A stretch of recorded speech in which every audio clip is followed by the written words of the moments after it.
બામણગામ સ્થાનિક સ્વરાજ્યની ચૂંટણીમાં ભાજપનો ભવ્ય વિજય નોંધાયો છે।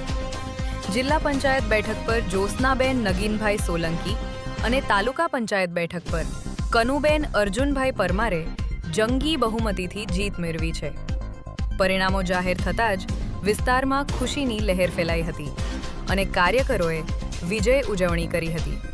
ઉમેદવારોએ આ જીતને વિકાસના કામો અને નેતૃત્વ પર વિશ્વાસનું પરિણામ ગણાવ્યું છે તથા વિસ્તારના મુખ્ય પ્રશ્નોનું નિરાકરણ લાવવાની ખાતરી આપી છે।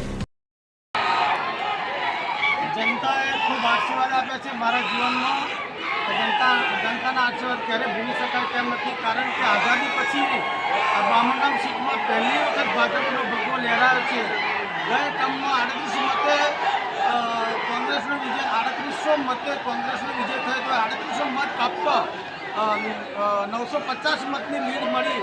એ જનતાને ખૂબ આશીર્વાદ મળ્યા છે અને આવતા 5 વર્ષમાં જે જનતાએ જે માગણી કરી છે એમની જે માગણી તમામ પૂરી કરવાના પ્રયત્નો કરી સરકાર સામે લડીને લોકોની જે સેવા કરવાનો જે મોકો મળે છે એ મોકો ક્યારેય પણ ચૂકી શકું તેમ નથી। અને મારા 13 ગામના મતદારોને ખૂબ મારા હૃદયથી અમને આભાર માનું છું। જય હિન્દ, જય ભારત।